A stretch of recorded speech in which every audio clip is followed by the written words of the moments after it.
안녕하세요, 군사독복입니다. 새해가 밝자마자 큰 위기가 우리 주변에 닥치고 있습니다.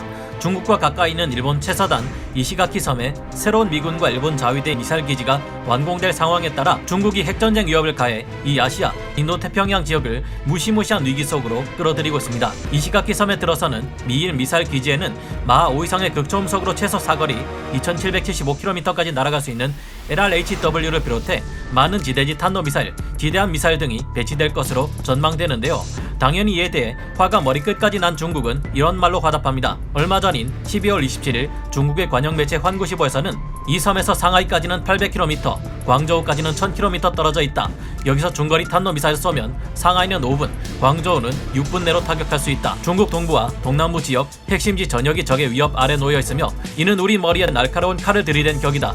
만약 일본 정치인들이 실성해 그와 같은 상황이 벌어진다면 중국에 끼치는 악영향과 전략적 위협은 냉전 시기 쿠바 미사일 사태 위기 못지않을 것이다. 1962년 미국과 소련의 냉전이 한창이던 시기 미국은 동맹국인 터키에 중거리 탄도미사일을 배치했고 이에 화가 난 소련은 쿠바에 중거리 탄도미사일 기지를 건설합니다. 이때 소련은 쿠바섬 전체 영토를 요새화하고 40여 개의 미사일 사일로를 배치하는 것은 물론 군단급의 지상군과 함께 해군 함대, 비행단 규모의 공군기들까지 배치해 미국을 위협하려 했는데요.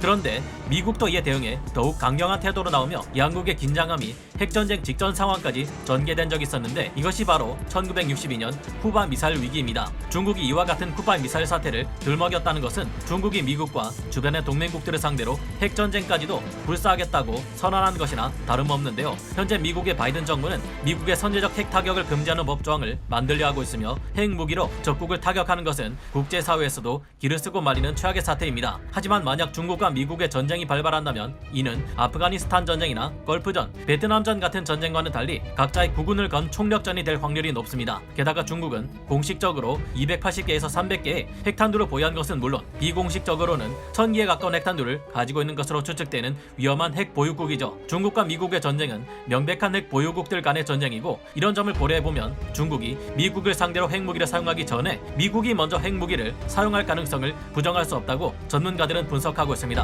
소련과의 냉전이 끝나고 그동안 미국은 꾸준히 핵무기를 줄여왔는데 만약 미국이 중국을 상대로 핵전쟁을 먼저 시작한다면 어떻게 될까요? 지금부터 알아보겠습니다. 전문가는 아니지만 해당 분야의 정보를 조사 정리했습니다. 본의 아니게 틀린 부분이 있을 수 있다는 점 양해해 주시면 감사하겠습니다. 중국을 진짜 석기 시대로 되돌려 놓을 수 있는 미국의 가공할 핵무기 전력, 발사체 수요에서 보면 중국도 중국인민해방군 로켓군의 통제하에 수백 발 규모의 탄도미사일을 운용 및 보유하고 있는데요. 그중 일부는 탄도미사일을 활용하는 극초음속 활공체 HGV 같은 발사체를 활용해 대함탄도미사일 ASBM의 한계를 극복하려고 하고 있습니다. 동펑 17 극초음속 미사일이 그 예라고 할 수 있으며 중국의 극초음속 미사일 기술은 미국의 기술보다도 앞서 있는 것으로 미 군사 전문가들이 평가할 정도인데요. 중국은 유사시 탄도미사일을 활용해 미국의 군사 위성을 요격하려고 했습니다. 탄도미사일의 유도를 위해 위성을 포함한 다양한 탐지 수단이 파괴될 경우 미국의 핵미사일 투발 능력도 영향을 받을 수 있겠죠. 중국은 이처럼 핵탄두를 전략 타격하는데 사용하기보다는 작전술적 타격을 목표로 사용하려는 경향이 강한데요. 하지만 똑같은 핵 보유국이라고 해도 중국과 미국의 핵 전력은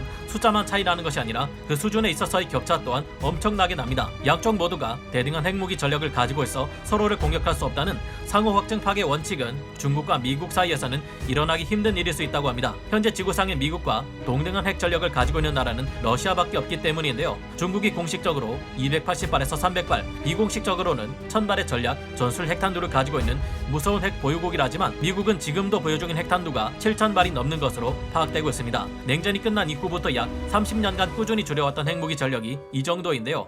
반면에 중국은 이제까지 미친듯이 핵 전력을 증강시켜 온 것이 280발에서 300발 수준입니다. 미친 듯한 군사 굴기로 최근에 중국은 막강해진 경제적, 기술적 역량을 통해 ICBM이나 SLBM처럼 미국 본토마저 확실하게 타격할 수 있는 핵미사일을 양산하기 시작했습니다. 사거리 12000km의 G랑3 SLBM을 중국의 동쪽, 서해에서 쏘게 된다면 미국 본토까지도 닿을 수 있어 이제는 미 본토마저 중국 SLBM의 위협으로부터 안전할 수만은 없는 상황인데요. 중국이 앞으로 미 본토를 공격할 수 있는 핵미사일 전력을 크게 증강시킬 수도 있으나 어디까지나 이것은 미국이 중국을 상대로 선제 핵 타격을 가하지는 않는다는 장밋빛 전망에서 이루어질 수 있는 것으로 파악되고 있습니다. 만약 미국과 중국의 핵전쟁 위기가 되돌릴 수 없을 만큼 커지고 핵무기의 사용이 명약 완화해진다면 미국은 가장 먼저 중국의 지상 핵사일로를 선제 타격할 것으로 추측됩니다. 이렇게 해서 상대방이 핵탄두를 탑재 탑재한 ICBM으로 미국에게 반격할 역량을 크게 줄이면 중국의 핵무기 반격이 이어진다 해도 그 피해를 최소한으로 줄일 수 있기 때문인데요.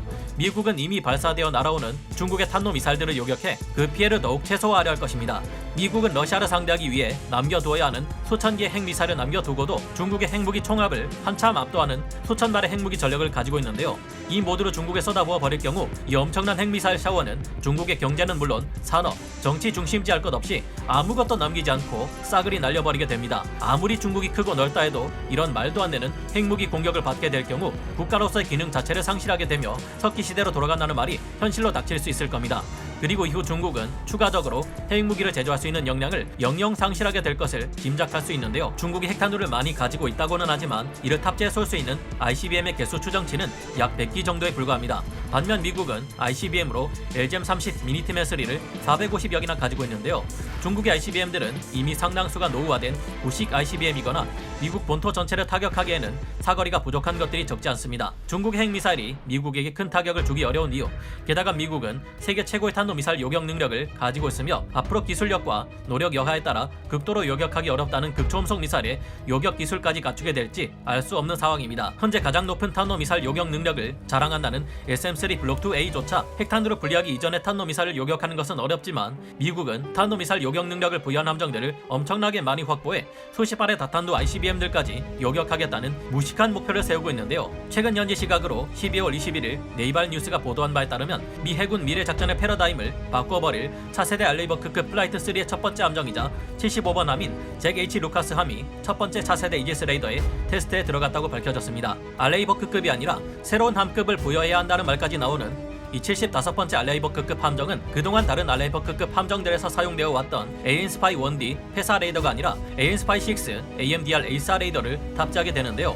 AN-SPY 6 AMDR은 가장 작은 크기인 9개짜리 모듈만으로 기존 AN-SPY 1D의 성능과 동등한 능력을 발휘할 정도로 더욱 뛰어난 방공 이지스 레이더인데요. 75번째 알레이버크급 함정인 잭 H 루카스함은 이런 AN-SPY 6 AMDR에 37개짜리 모듈을 탑재함으로써 무려 330km 밖에 있는 F-35급의 적 스텔스기를 탐지할 수 있을 것이라 합니다. 또한 이전의 AN-SPY 1D에 비해 압도적으로 강력한 탄도미사일 탐지, 추적 및 요격 능력을 가지게 될 것인데 그 성능이 얼마나 발전된 수준일지 알 수 없는 만큼 중국이 발사하는 탄도미사일이 제대로 미국 본토까지 날아갈 수 있을지 장담할 수 없을 것으로 전망됩니다. 미 해군은 앞으로 취역할 알레이버크급 구축함에 75번함부터 98번함까지 23척의 신형 알레이버크급 구축함에 37개 모듈의 AN-SPY 6 AMDR 버전 1을 탑재해 방공 능력 및 탄도미사일 요격 능력까지 더욱 끌어올릴 전망인데요. 이 때문에 현재 상태에서는 중국이 과연 핵탄도미사일을 사용해 미국 본토를 공격하거나 미국의 군사용 위성을 공격할 수 있을지 의문인 상태입니다. 이런 강력한 MD 능력의 존재 때문에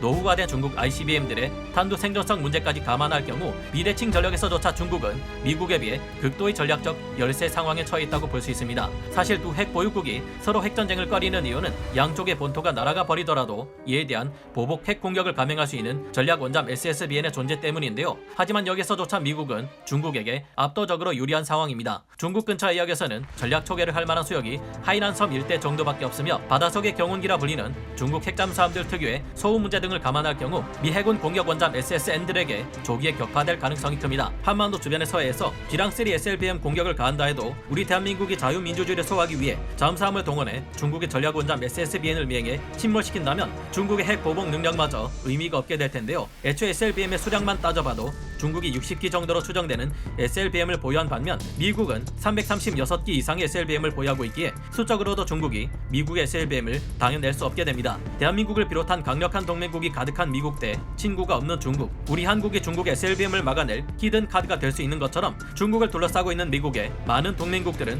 중국의 큰 위협이 될 수 있는데요. 중국 주변에는 수많은 미군의 공군기지와 해군기지가 있지만 그 중에서도 중국의 멱살을 움켜쥐고 있는 전략적 위치라면 대한민국의 평택기지를 들 수 있습니다. 평택기지에서는 중국 동부의 주요 도시가 반경 1000km 안에 모두 들어갑니다. 굳이 LRHW 정도 되는 중거리 지대지 미사일이 아니라 해도 이곳에 각종 미군의 핵미사일을 가져다 놓고 중국을 겨냥한 채 발사할 경우 10분 안에 그것도 적어도로 중국을 공격할 수 있습니다. 아직 중국이 가진 미사일 요격 능력으로는 도저히 이에 대항하기 어려울 것으로 분석되는데요. 과거 중국군은 이런 이유 때문에 한국의 평택 미군 기지로 미사일을 정조준해 놓고 있었는데 미국이 이를 막기 위해 사드 포대를 성주에 배치하려 하자 중국이 그렇게 반발한 것입니다. 이에 비해 중국은 자국의 공군기들이 기지들이나 해군 함대를 지원할 수 있는 해외 기지가 하나밖에 없어 그만큼 핵무기를 투사할 수 있는 수단을 운용하기에도 무리가 따릅니다. 중국은 이제야 겨우 지부티에 해군 기지를 건설했는데 이곳은 세계 해운 물동량의 20%가 지나다니는 전략적 요충지라 할 수 있습니다. 하지만 이곳에는 중국군만 있는 것이 아니라 중국군의 활동에 큰 제약이 따르는데요. 지부티의 중국군 기지에서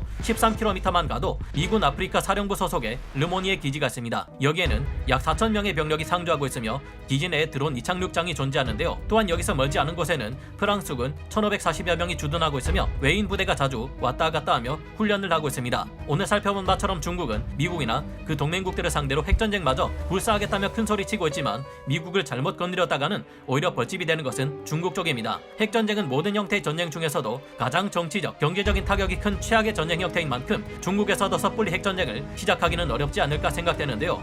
여러분은 이에 대한 다양한 생각들을 가지고 계실 것이고 원하는 바도 있으실 거라 생각합니다. 여러분은 이에 관련해 어떻게 생각하시나요? 오늘 군사 돋보기 여기서 마치고요. 다음 시간에 다시 돌아오겠습니다. 감사합니다. 영상을 재밌게 보셨다면 구독, 좋아요, 알림 설정 부탁드리겠습니다.